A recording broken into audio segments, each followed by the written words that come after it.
Where immortals and mortals meet, worldly affections haunt like dreams. When the sword falls, the fateful bond breaks, and through thousands of reincarnations it goes. Welcome to listen to the refined version of Earthly Bonds. Produced by Gua Gua. Prologue, The Appointment.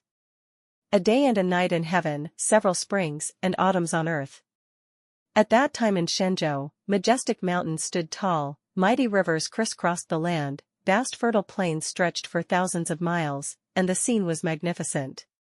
Over billions of years, the yin and yang of heaven and earth intersected, giving rise to clouds moving, winds blowing, lightning flashing, and thunder rumbling. Matter and energy condensed, and life began to appear. After countless more billions of years, humans finally emerged on this land. In this prosperous era, the events of ancient times were already difficult to verify. Whether they were scholars or ordinary peddlers, all they knew were some absurd legends of gods, immortals, and strange spirits. Even the flood era recorded in official history could only be traced back tens of thousands of years. Learned scholars naturally understood that historical records should not be completely disbelieved, but neither should they be fully trusted.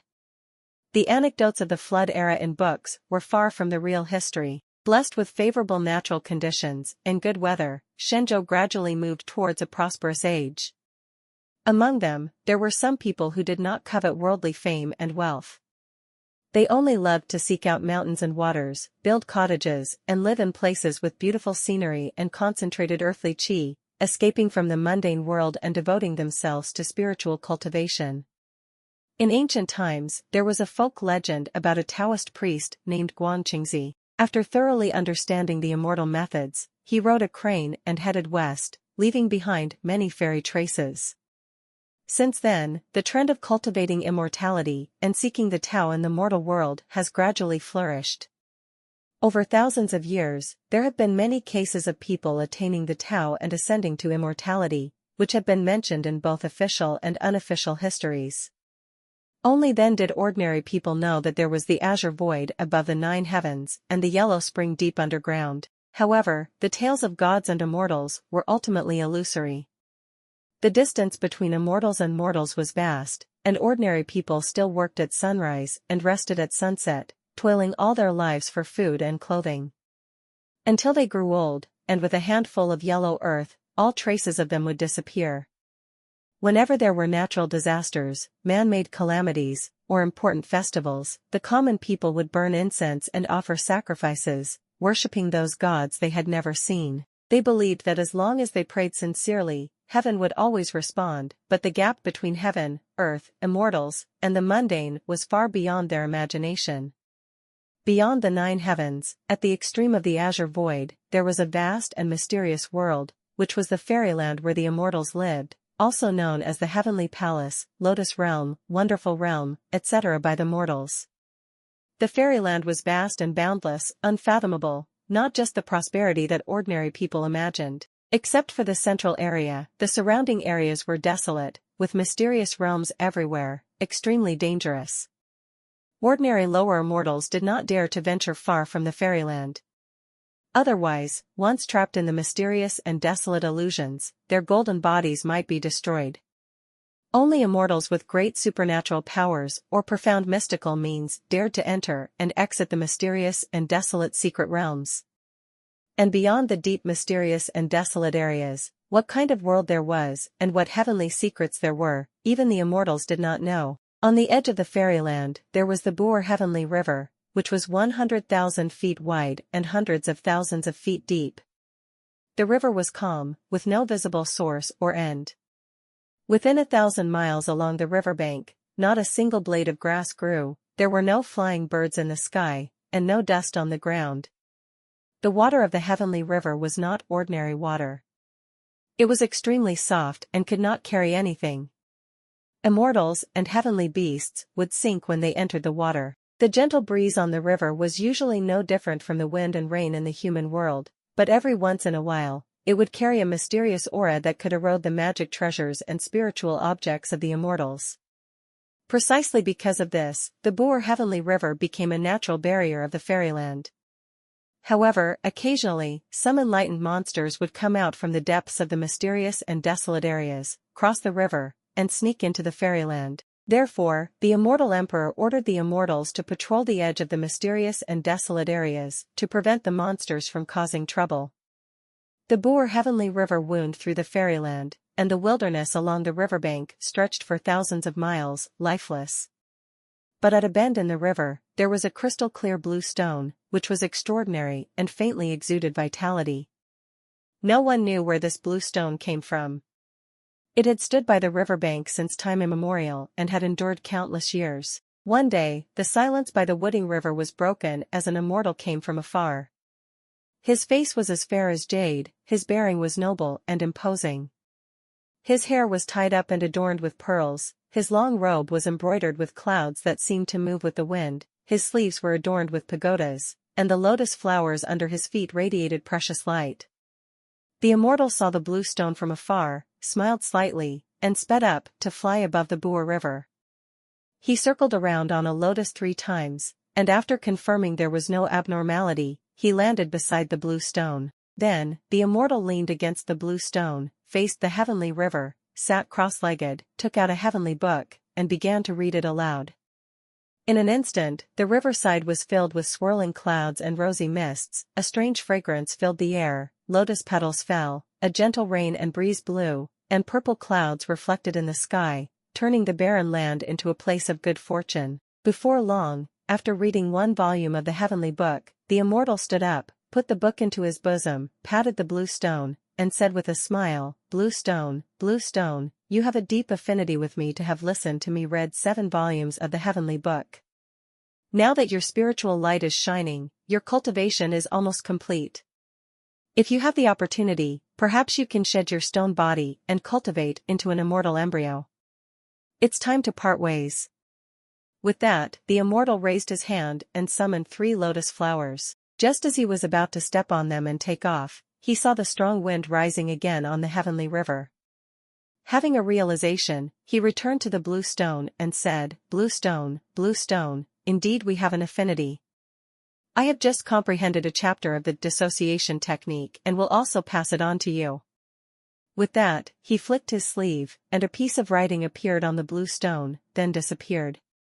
This time, the immortal did not stay any longer. He rode the lotus and soared into the sky.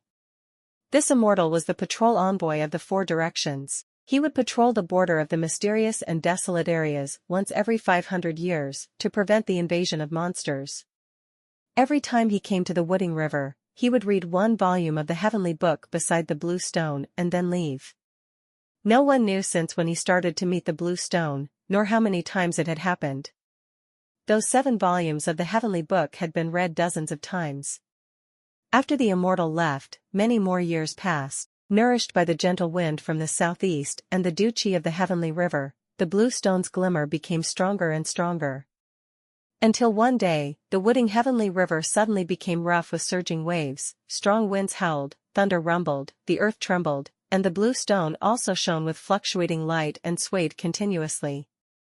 After a loud thunderclap, a streak of blue light shot up into the sky by the river. The blue stone exploded, and a woman in green clothes appeared among the shattered stones. Her delicate eyebrows were slightly knitted, and she looked around in a daze, not knowing where she was. Just then, dust and smoke rose from the end of the wilderness, and the faint sounds of war drums and horns could be heard. The woman looked at the dust and smoke with a puzzled expression. A flash of white light appeared in the distance, and a small snow-white beast, looking like a cat or a fox, rushed over at high speed and arrived in front of the woman in an instant. The beast's spiritual sense was unparalleled in the mysterious and desolate areas, but because the woman had just been born from the transformation of the blue stone and was mainly composed of stone chi, it did not sense her and rushed straight past. The woman's heart moved, and she bent down to grab the back of the little beast's neck and lifted it up. The little beast struggled, waving its claws, but only looked cute. The woman held it in front of her, watching it struggle in vain, and couldn't help but smile. At this time a murderous aura surged from afar, and the sound of horns carried a hidden threat of killing. The little beast turned its head and looked, seeing countless banners hidden in the dust and smoke, and was immediately stunned. The woman also looked into the distance and saw armored soldiers approaching, with a puzzled look on her face. The little beast stopped struggling, let out a whimper, curled up into a ball of fur, as if closing its eyes and waiting for death. A surge of pity arose in the woman's heart. She gently sighed and loosened her fingers. After landing, the little beast bounced a few times and rushed towards the heavenly river like lightning. When it reached the riverbank, it stopped and looked back, its eyes meeting the woman's. After a moment, the little beast raised its head and let out a long howl like a dragon's roar, then jumped into the heavenly river, creating splashes and ripples. Just then, a thunderous shout came, "You stupid thing! How dare you let the 10,000-year celestial demon escape?" The woman, who was originally the blue stone, turned around in a panic and saw an immortal in golden armor standing behind her, glaring angrily. Countless heavenly soldiers surged past her like a tide, chasing towards the riverbank, but they dared not step in because of the weak water and strong wind of the heavenly river. The woman was panic-stricken. She had just been born from the transformation and her spiritual wisdom had not yet developed. She did not know that great disaster was approaching. The immortal in golden armor sized up the woman and sighed, "Forget it. The celestial demon has escaped back to the mysterious and desolate areas. You have committed a great crime. Come with me to see the immortal emperor. Considering your hard work in cultivation and that you have just attained the Tao and taken human form, you will be punished by the heavenly thunder striking your body." Before the woman could understand, she was put in shackles and absorbed into a jade tablet by the celestial soldiers. "Bold stupid thing, do you know your crime?" The woman, now in the magnificent heavenly palace, woke up from her trance upon hearing this shout. She knelt in the palace, unable to move. In front of her was a long staircase made of green jade, leading into the clouds, and the shout came floating down from the clouds. She was panicked, not knowing what crime she had committed. At this time a voice said, "Your Majesty, this stupid thing has privately released the celestial demon. Although it was an unintentional mistake, the consequences are disastrous. According to the law, she should be thrown into the Een pool and suffer the punishment of her body being eroded by extreme cold for eternity. Considering that she has just taken form and her spiritual consciousness has not yet awakened, the punishment of being struck by heavenly thunder will suffice." The woman trembled slightly, faintly feeling fear. "Your Majesty, I think this is inappropriate." The woman was shocked. She recognized this as the voice of the patrolling immortal who had spoken beside her once every 500 years. "Your Majesty, this time the heavenly and earthly opportunities are in chaos, and Yin and Yang are in conflict, which is why the celestial demon was able to escape. If not for this, she would still be the blue stone. She has just shed her stone body and cultivated into an immortal body, and her spiritual consciousness has not yet awakened. She doesn't recognize the celestial demon. Although she should be punished, the punishment of being struck by heavenly thunder is too severe." The previous voice came with anger, "Bold. She released the celestial demon, and her crime is unforgivable. Being struck by heavenly thunder is already a mercy. You are just a small patrolling immortal of the four directions. How dare you talk nonsense here? Your Majesty, if this crime is pardoned, where will the heavenly law be? And what will the immortals in the fairyland think?" At this time, the white clouds in the 9 heavens dispersed, and a fairy palace faintly appeared, with red walls, golden tiles, white jade railings, and purple clouds surrounding the walls. The woman felt a gentle gaze sweep over her, and her panic immediately subsided. The voice of the immortal emperor, gentle and indifferent yet carrying an aura of authority, came from the sky. "The woman who was originally the blue stone has released the celestial demon. Her crime is clear. According to the law, she should be punished by being struck by heavenly thunder. What the Grand Luo heavenly monarch said is not wrong."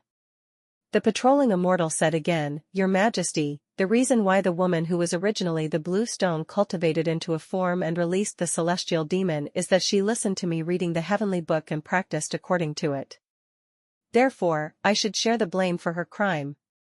The immortal emperor was silent for a moment and then said, "You have patrolled the 4 realms and have accumulated many merits. All right, this is because your earthly ties are not yet severed. Since you are willing to share the blame with her, the two of you will be expelled from the immortal ranks, banished to the mortal world, and endure the suffering of 100 reincarnations. Hearing about being expelled from the immortal ranks and banished to the mortal world, a chill rose in the woman's heart.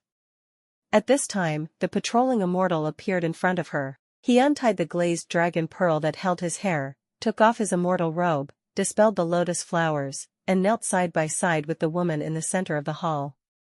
In the depths of the fairy palace in the 9 heavens, the bell rang slowly. The blue jade on the floor of the hall scattered, and the woman and the patrolling immortal fell downward. She only felt clouds and mist passing by, the strong wind like a knife, and all kinds of fierce scenes. Just as she was panicking, her hand was gently held. This hold determined 100 reincarnations and 1,000 years of earthly affinities, and also made them understand that all the stories in the world have their roots. Whether it is a favorable or adverse affinity, it is all a predestined relationship from the past.